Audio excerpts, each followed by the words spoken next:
Soothing Souls, hope you're all doing really well. Tonight, I want to share a fictional story that I wrote, which was inspired by a book many of us remember from elementary school.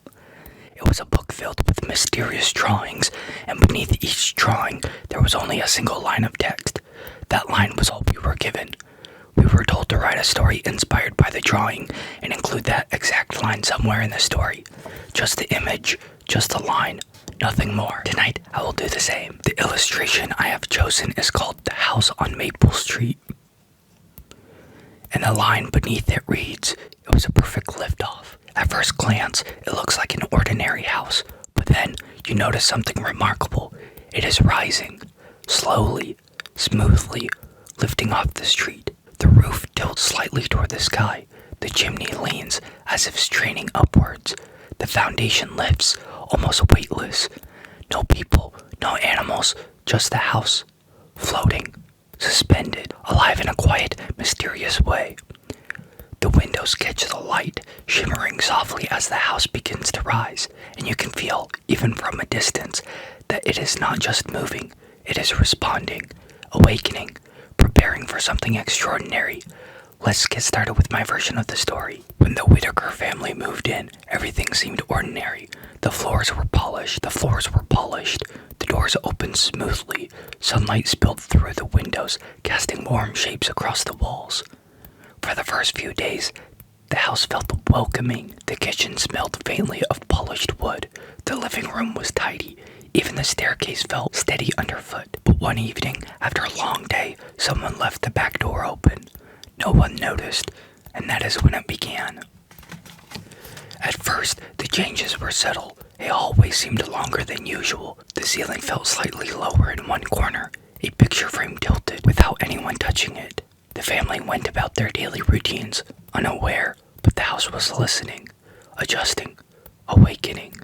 Days passed, and the Whitakers grew busier. Breakfasts were quick. Rooms felt emptier. Footsteps echoed differently, and the air held a quiet expectation, and the house responded.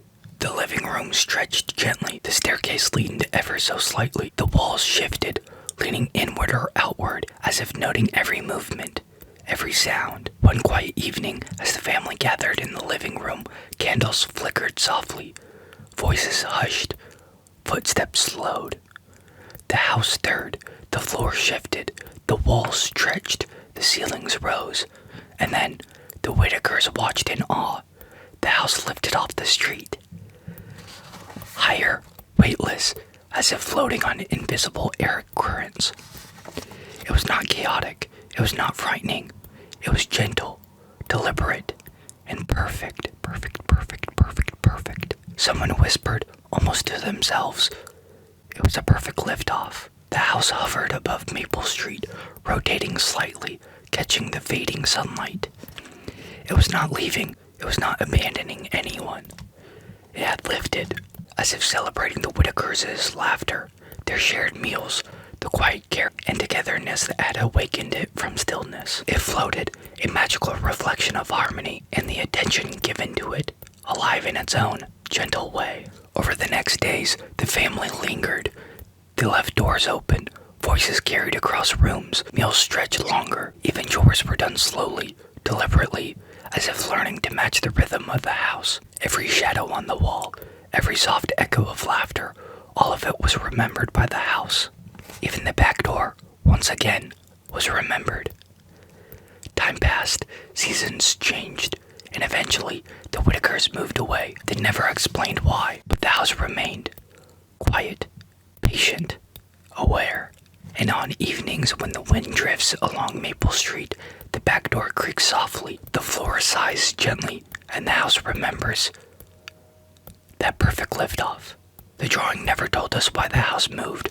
The quote only told us how it began, and maybe that was all it needed to say. I hope you all enjoyed my version of the story. I hope you all sleep well, and I hope you all have a great night.